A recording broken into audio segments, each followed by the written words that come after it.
So it's our pleasure today to join you for our State of Our Schools. We always start any type of meeting we have or presentation, we always start with our three district goals, three goals that I think really everyone understands at this point in our organization and throughout our communities. We've really tried to be extremely consistent in how we present these and how we follow them in our actions and our programming. Increasing student achievement will always be the most important function of any school district. Improving transparency throughout our communities. When we began, we recognized the need to better connect and better share our progress and better share our rationale for different decisions. And so that has always been a goal of ours to continue to be transparent.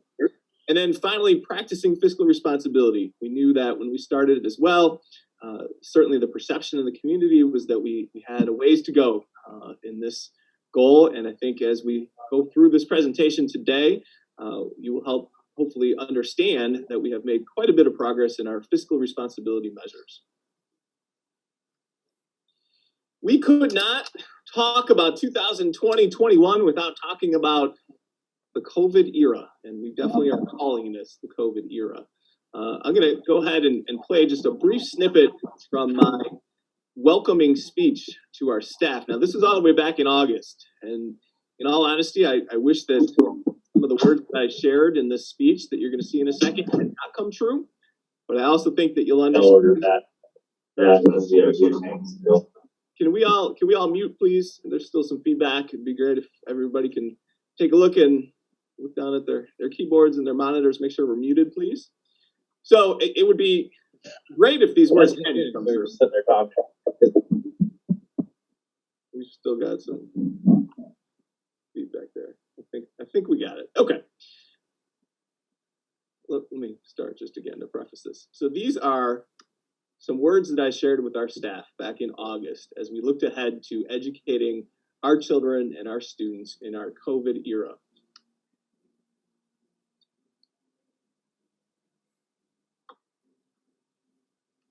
The reality is this: there is no speech, there is no script for what we are experiencing this year. So just a brief snippet, but those words have come far too true. We wish that we had one plan and we had implemented, one plan from the beginning, but we've had to be very nimble. On the right-hand side, or to your right, you see a labyrinth, and I think that that's a great metaphor for what we've accomplished or worked our way through this year. Every time we start down a path, we see some type of obstacle, and it causes us to shift. And our teachers have had to be flexible, our families have had to be flexible, our students have had to be flexible. So just to again, kind of encapsulate the roller coaster we followed. Last March, this shortly after the speech that we made last year in the Red Reese Room, we were closed due to a governor's order. We came back, we delayed our opening actually until after Labor Day. Our opening was September 8th, and September 8th through the 25th, we started remotely. We did that because we were knowledgeable of the fact that we may have to go fully remote at some point, and we wanted to make sure we had Google Classroom routines established. We also wanted to make sure that our county continued to stay in orange, which at that time was really an accomplishment for Cuyahoga County. It was a lower level of spread. Because it did stay in orange, we came back in hybrid. Unfortunately, hybrid only lasted 3 weeks. October 19th through January 15th, we went back out into remote. That was actually the entire second quarter as Cuyahoga County was in red, and we were using that as a system. January 19th through hopefully March 22nd, we've now been in hybrid. We shifted for our second semester plan. We wanted to get students back into school. And so we shifted to say that if the county was in red, we would come back and be in hybrid. That's a 1-2-2 model with half of our students here in person on Tuesdays and Wednesdays, and the other half on Thursdays and Fridays. And certainly we still have approximately 24% of our students learning fully virtual. Now, there's an asterisk on March 22nd because we're currently asking our families for their input. We know that ultimately we serve our community, and we wanted to see what type of support we had for our plan to really come back. And that's a switch from what we had said we would do in the second semester. It's a switch for a lot of reasons. Most importantly, our teachers have been able to be vaccinated. We will no longer have to quarantine by March 22nd, folks that have been vaccinated. And so we have quite a bit of staff stability at that point. So we're hopeful, and again, there's an asterisk because we're still waiting for actual responses to tally in or come in, and we'll tally those tomorrow. But we're hopeful for an all-in model for the rest of the year at that point. Despite the fact that we were in COVID, we wanted to make sure that we could continue to focus on increasing student achievement. And I'm really proud of the teams we assembled and the programs we put in place, and really the focus that we had on just a few tools. When we went remote last year, we know that one of the concerns from our parents and families was that things were everywhere. We tried to use really just our website to post assignments and post links, and it was very confusing. So we really this summer dedicated much time to making sure that we would be consistent with using Google Classroom, and really succeeded. All of our students have Google Classrooms they can log into. Our teachers communicate through that one consistent forum being Google Classroom. We also had some other tools, and again, we tried to keep the tools very limited in number so that our teachers could get really good at them, and that our students would consistently see the same types of formats of lessons and different tools that they could use on their end. Edpuzzle was one of these, where teachers could actually record lessons and screencastify, and then actually have embedded assessment questions and tracking student progress right through Google Classroom, which again was a real advantage for us. When you look at how we did, and I think that this is really, absent a state report card, and obviously we don't have that state report card from this fall. Absent a state report card, we had to use our internal data to really go ahead and try to measure, are we engaging students? And certainly that's always our goal. And you see here really a very impressive tally of, sorry, I'm trying to admit people and run this. You see really an impressive tally of the engagement. 90% of our students in the first semester, or actually that's the first quarter, September 8th through November 12th, were able to consistently engage and complete assignments. You move that all the way into the second semester or second quarter, 88%. So the tools we were able to create, the ability of our staff to be nimble and to be able to really engage remotely really showed in a very high engagement rate. We're proud of those statistics. And again, absent a state report card, we've had to look internally. And Schoolytics was a program that we purchased to make sure that we could track those statistics. We also would be remiss if we didn't talk about Parma Virtual Learning Academy. Parma Virtual Learning Academy was our answer to families who did not want to come back in any form. We had many families express that I don't care what you do in terms of masking and social distancing and hand sanitizing, we're still not comfortable. And so you see here, we actually have 24% of our students fully remote. They have stayed remote throughout this pandemic era or COVID era. 854 from elementary schools, 817 from high schools, and 597 from middle schools. Parma Virtual Learning Academy is built to last. That is not just a short-term prospect for us. We know that even next year, there will be families that are still not comfortable sending their children back to school. And we want to make sure that we have an answer for them. We also want to make sure that long-term, whether there's COVID or no COVID, there are folks that just prefer remote. And for years, we've lost those students to online charter schools. We want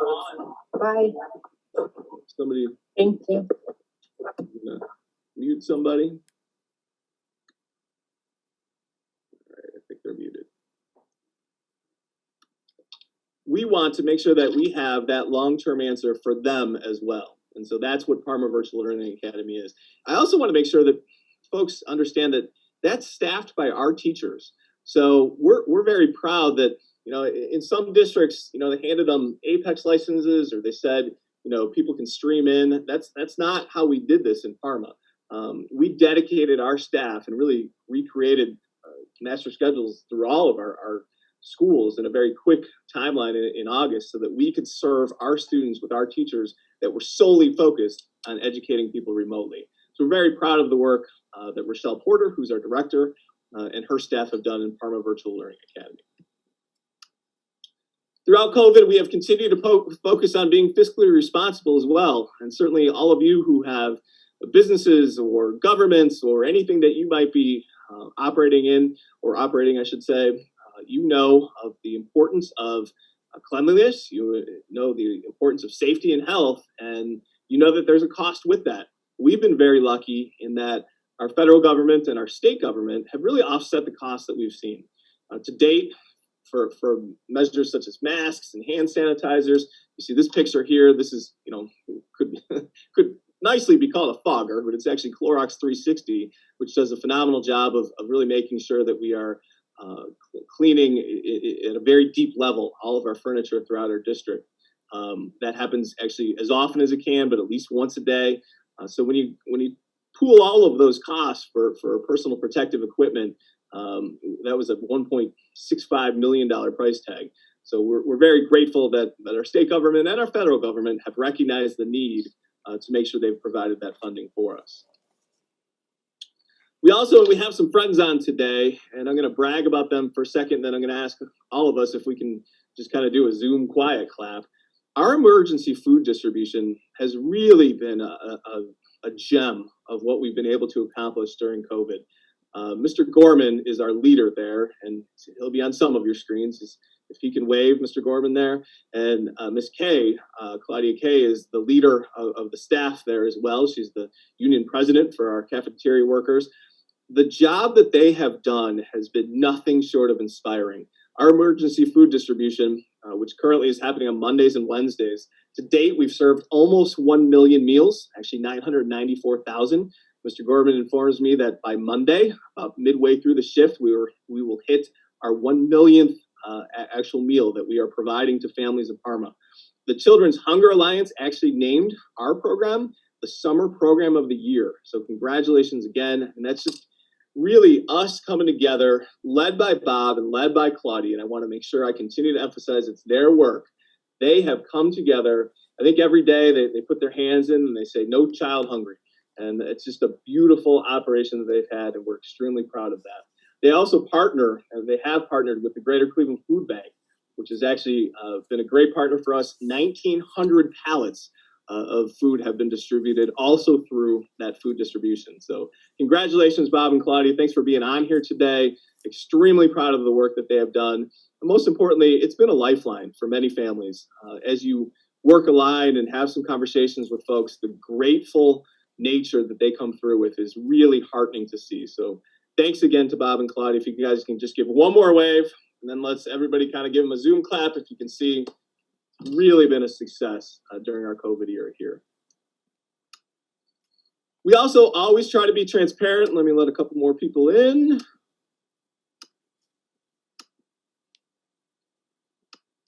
Waiting. Admits. Great to have a few more of our friends joining us here. We always try to be transparent as possible. Our friends who just came in, if you can make sure you mute yourselves, please. In the beginning of the summer, and as we worked through the summer, we had weekly Facebook Live updates. That was a great way to connect with our families, try to provide as many updates as possible. We use Facebook Live frequently so that we can make sure that we have that constant communication between us and our families. We've had 7 different town halls this year. Some of them have been open and some of them have been themed. We focused on our finances. We focused on career tech. We want to continue to use that as an engagement to make sure that people can ask questions. That's something we started actually the summer that I was appointed, and we've continued that.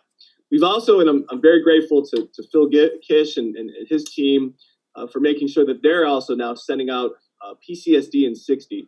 We had the monitor in the past, and that was a great tool for us, but we think PCSD in 60 is a little bit more user-friendly. It's in 60 seconds. We're able to really encapsulate much of what we've done in the district. So just to show you an example, this is from earlier this year.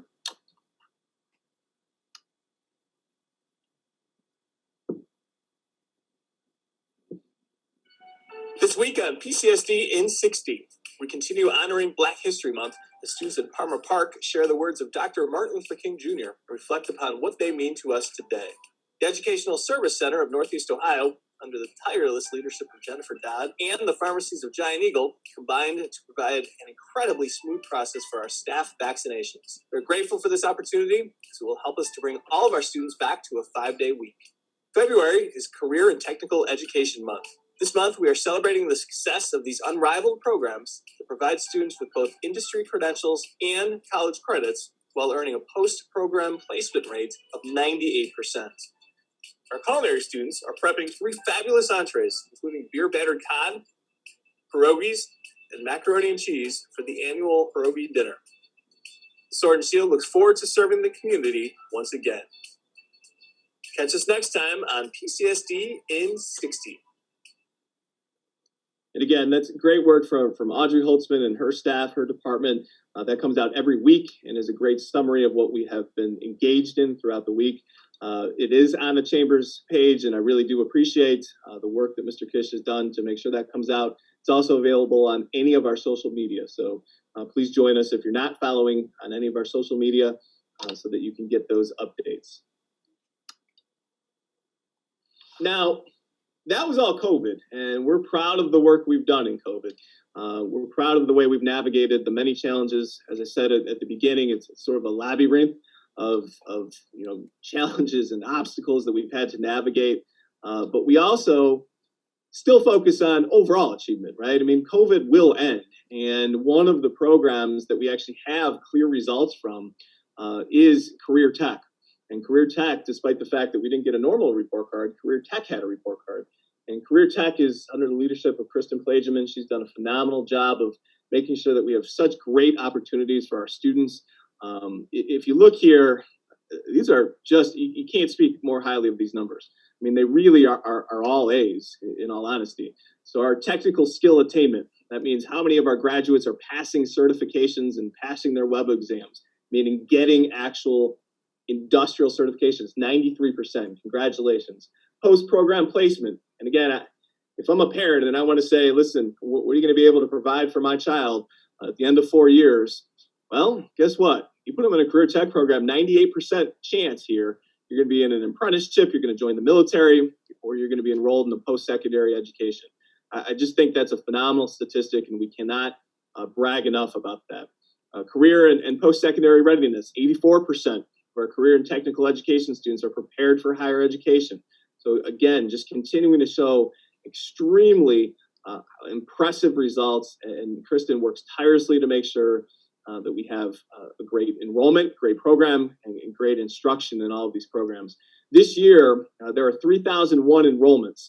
I want to be clear, that doesn't mean there's 3,001 kids. Some of them may be taking multiple classes, but it does show that in a district of approximately 9,300 students, obviously only a third of those are at high school. We really have a very clear investment in career tech, and you can see our results as really a motivator for why we invest so heavily in career technical programming.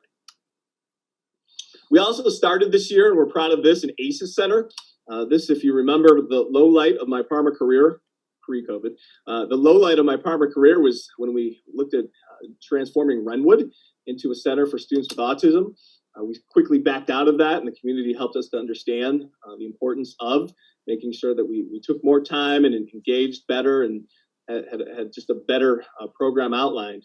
So that led to ACES, and ACES is actually housed here at Parma Senior High. We took a wing that was kind of underutilized. We currently have 8 students, and I know that doesn't sound like a tremendous amount, but that's 8 students who, previous to ACES being in our program or in our district, would have had to go elsewhere.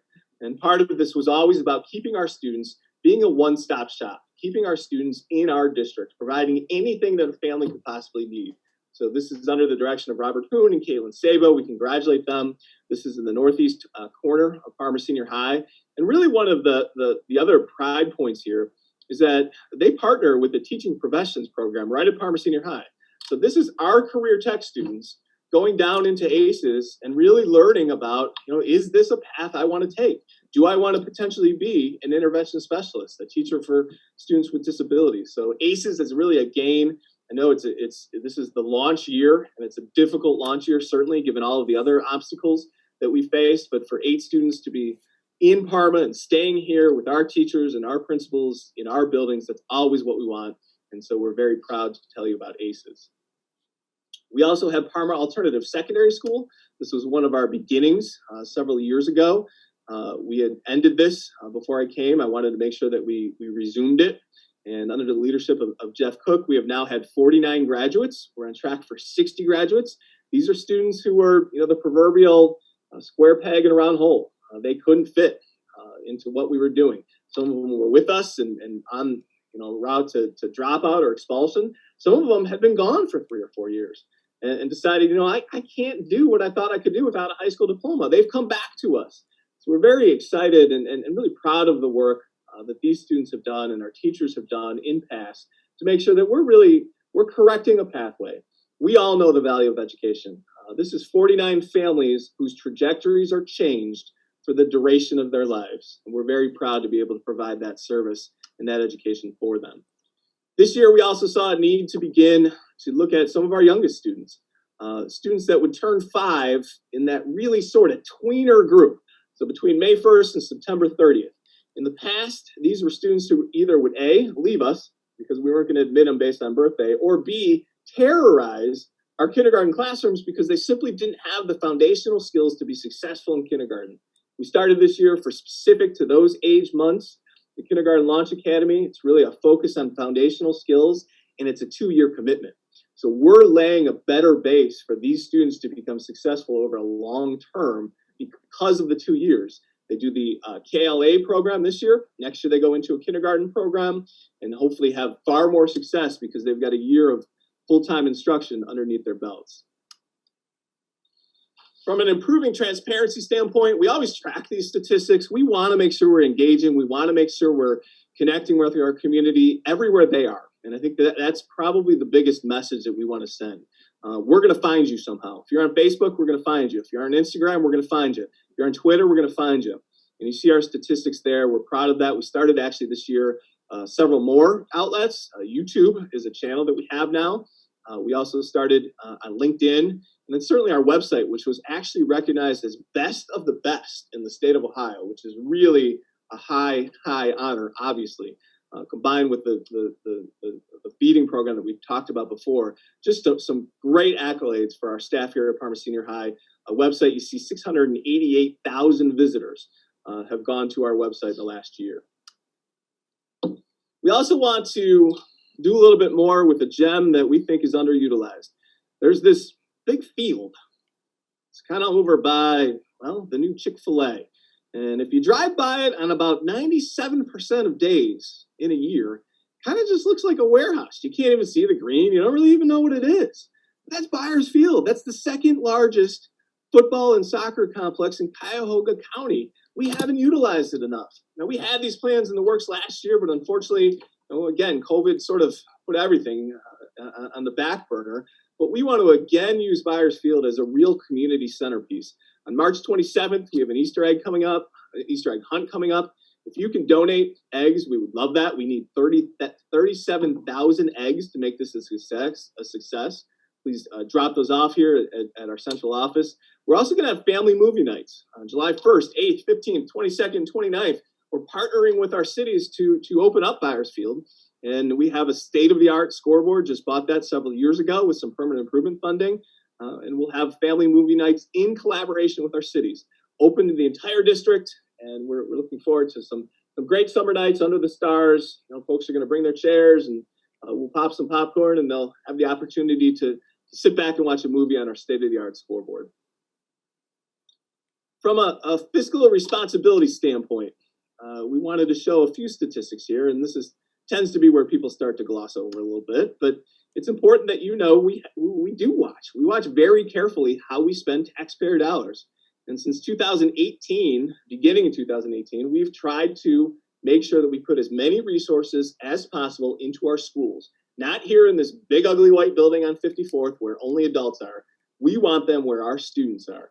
And since 2018, we have reduced our spending on central office personnel now by $1.8 million. That's something that we're extremely proud of. That $1.8 million hasn't been shaved. It's been reinvested into our actual school buildings with support staff like deans of students and counselors and home liaisons who make that individual touch with students to really make a difference in their lives. You see that if you look at how much we pay per student, administrative expenditure per pupil, we're lower than most of the other districts in the area, and we're proud of that statistic. Our general fund, and this is largely the leadership of Mr. Nucio. We appreciate his job as the treasurer, but it's also the responsibility and the job of everybody. We've all had to do more with less. We cannot be a district who says, if we need something, let's hire another person to do it. Those days, if they ever existed here, certainly are not the reality now. And because of that mentality, because of the desire to cut costs at every corner, to invest money out of our central office into our schools, we have not actually passed a new operating levy since 2011. But excellent fiscal management allows us to be solvent until 2024 here. So that would be a 13-year levy cycle. You know, and we'll talk in several seconds about our bond issue. We want to space out the gap between our bond issue and an operating levy as far as we can possibly make it. We know it's difficult to ask anyone at any time to reinvest and to invest more into their community and their schools. Higher taxes are always going to be a tough sell. We've got to make sure we stave off that next operating levy as long as possible. And again, you can see from our general fund, we're at least 3 years away from needing to make that next ask. We would not be doing any type of service to you as a community if we didn't talk about our bond issue again. Now, you know, we were on in the fall and we had issue 73. The ask this spring is almost identical. We have not changed our plan. That is a plan that we cultivated over 24 different community meetings, over 1,000 people completing a survey in 2019. Our Board of Education adopted the master plan in 2019. We ran on that master plan in terms of facilities in 2020. Unfortunately, we were not successful, but we're coming back in 21. We're coming back in 21 because of what I'm going to show you right now. We want these facilities for our students as well. This would be at the site of Valley Forge. West Campus would have secondary buildings, a 6 through 8 building and a 9 through 12 school under one roof, sharing services such as an actual dining area, HVAC unit, those types of services would be shared, but they would be separate schools that would operate. Obviously, this is the current Valley Forge. In a second, we're going to show you how we would transform that.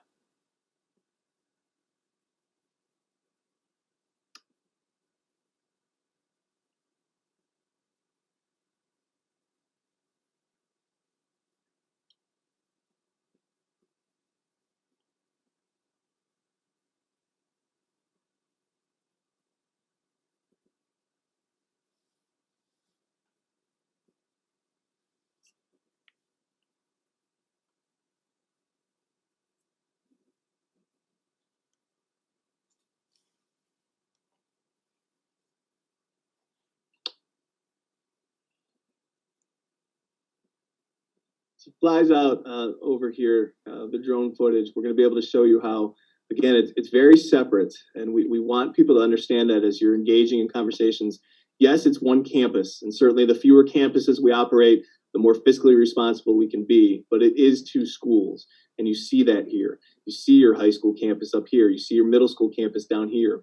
Students would only interact when we want them to. When we want our kids, our seniors, to come down and mentor our 6th graders, we can do that. When we want our 8th graders to take advanced classes, we can do that. But we're not putting kids next to each other on a period to period basis. There are 2 cafeterias joined by 1 cooking area. Again, cheaper from a construction standpoint because of the consolidation and the bringing it together. But it's always going to be 2 separate functions in terms of the different schools.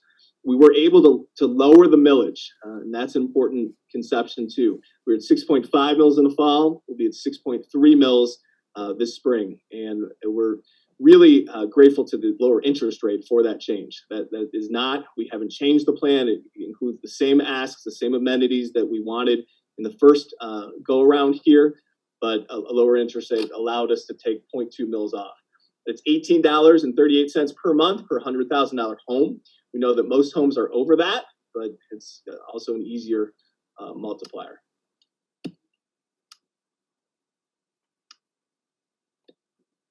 So when we talk about fiscal responsibility, and we mentioned, this actual, bond issue, people could say, well, how is spending more money, gonna really help here?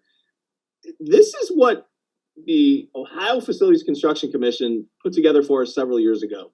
So they came in and I want to be clear, they didn't look at, can we build the newest science lab and can we build better technology? All they looked at is, let's take a look at your buildings as they exist right now. And when we look at the heating and air conditioning, we look at the electrical systems, the plumbing, the nuts and bolts of the building, how much would it cost to actually renovate those buildings so that they could have some longevity into the future? You're not just putting band-aids on things, you're making them functioning. And you see the really high cost. Greenbrier, 26 million, Hillside at 19 million, Normandy at 44 million, Parma Senior at 73, Valley Forge at 61, Shiloh at 18 million. When you tally those up, and again, this is just to fix buildings. This is not to do anything that's glamorous or is really going to help with education. This is the warm, safe, and dry argument. You're at $241 million. Now, again, being honest, if you take out Parma Senior High, you're at about $167 million. And so we've always really been committed that going forward, we know we're a 2 high school district. So even if you take out Parma Senior High, you're still at $168 million just for warm, safe, and dry. Now, this is sort of to me, a compelling contrast here. This is what Normandy looks like right now. So if we decide, well, we're just going to renovate the old, we don't need, new, we don't want to increase our taxes, folks, we're going to spend this one way or the other. And this is what we're going to start to work with. And we get nothing from the state. You know that down the road, Berea Mid Park has combined and they have built a new facility. So compare what we're able to do from a new standpoint. And again, this is just a facade. This is just the bricks. Imagine what we're able to do in the classrooms. But the argument is, we've got a $300 million commitment into this, secondary schools bond issue. $69 million actually comes from the state. Do we want to take that, or do we want to spend $167 million, none of it from the state, and just start to pick away at renovating these? We're going to spend that money one way or another. That's what we really have to have people understand throughout our communities. I always come back to this because I think it's such a clear graph of where are we in comparison to our neighbors? Where are we in comparison to neighborhoods that folks are going to look at as places they want to set up and raise their families and send their kids to school? This is just since 2012. $11 billion invested in 350 school districts across the state of Ohio. Look at all these blue dots. These are all new schools. These are all new facilities. Nothing in Parma. Just off the top of my head, we've got Brooklyn, we've got North Olmsted, we've got Strongsville, we've got Berea, we've got Cleveland. Just off the top of my head, all of those are new concepts, new campuses. We haven't made that investment yet. So it's really, it's part of what we have to get people to realize is that we want to be competitive. We will show a study during our campaign, and that's coming soon. As soon as we know the bond issue number, you'll see actual campaign materials from us. But for every dollar invested in public education, it actually increases your property values by $20. That's a national study. That's not Parma City Schools. That's not Charlie. That's not Audrey Holtzman. That's not John Schweitzer. That's a national study, and we're going to make sure that people understand that because we understand how hard it is to ask people to pay more. The last piece here, not the last piece, but the last piece of the fiscal responsibility piece is just a walkthrough. And we just got this a couple of days ago, but we think it's pretty compelling in terms of what we'd be able to create. This is our architecture consultant, and they have gone ahead and put together renderings of the inside of our buildings. And we really want people to see this. It's a couple of minutes long, but if you can stick with it, because it really gives you a feel for the type of environment we can create for our kids. But for all the people on the call right now, we've clearly already committed to making these facilities, these assets available to you as well. And so as you look, don't just think about what this can mean to our kids, but what can this mean to our communities? What can this mean for your businesses? What can this mean for meetings that you might be holding? What might this mean for scouts groups and church groups and JCs and all those types of groups that form that social fabric that we're so proud of here in Parma?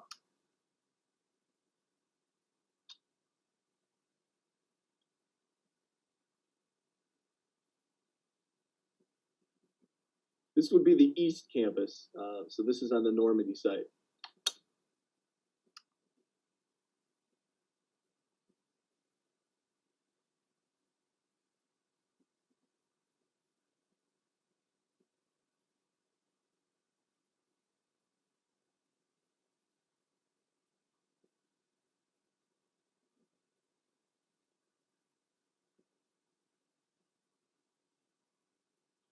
They're mostly community areas. You see sort of lounge areas and cafeterias. We are also going to make sure that we get some from classrooms. What you're going to see today is mostly community areas.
So that can be us. There's no reason that can't be us. We need help, though. We need your help. We want, folks that might have yard signs for us in their businesses or their yards. We are actually going to go to people. We know that block parties used to be a staple in Parma.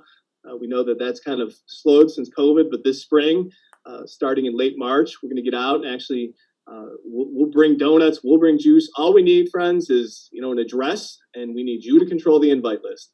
So if you know of people that can come and see some renderings and some have some question and answer, that's what we're looking for. If you're willing to host that for us, we will send out a sign-up sheet, and we're very grateful for, again, all we need is a driveway or a space, and you help us get people there. We will speak to 7 people, we'll speak to 12 people, we'll speak to 2 people.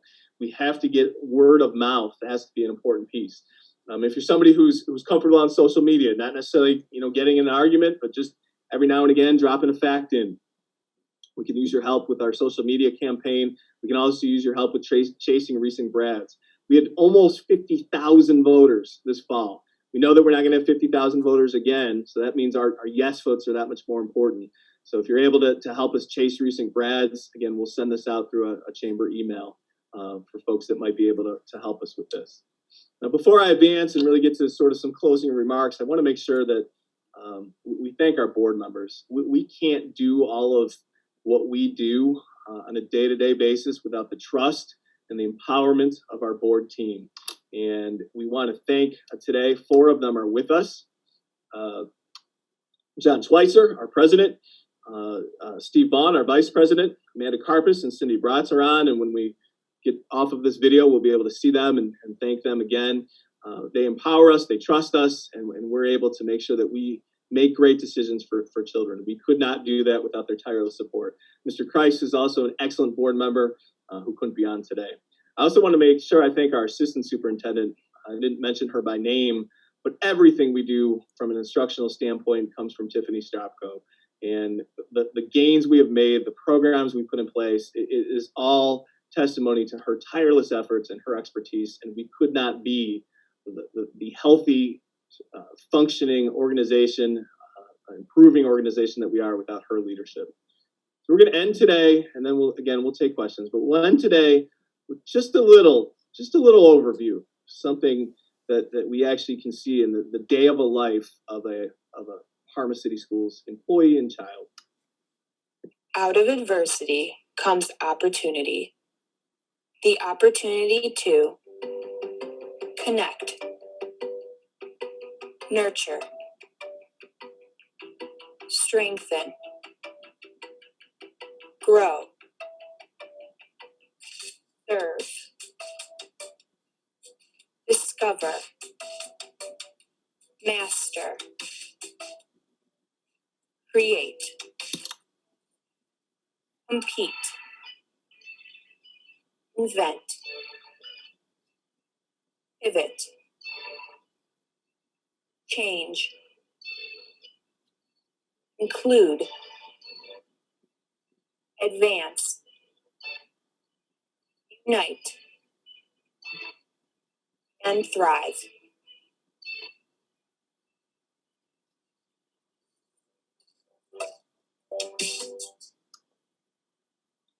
That's us, friends. That is us. And that is what we do every single day. And that is what we've been able to do with the shackles of COVID that have hampered all of our efforts. We are so excited to potentially come back March 22nd, and we know that we will still have obstacles. But the teams we have built, the programs that we have put into place, the functions that we've delivered to our kids and our families every single day, that's what we've been able to do during COVID. We're so excited that we can see the end. We can see the end of the road. We can see a light at the end of the tunnel, because all of those functions, we can go back and do that without all of the obstacles that we faced on a day-to-day basis. The children we serve, the families that come to us and rely upon us and look to us for guidance and support in their daily lives. All of you, all of our leadership throughout our communities, all of our staff, all of the teams that we've assembled, indeed the social fabric that still unites our wonderful 3 communities, all of those reasons help us to know and be confident that our best is yet to come.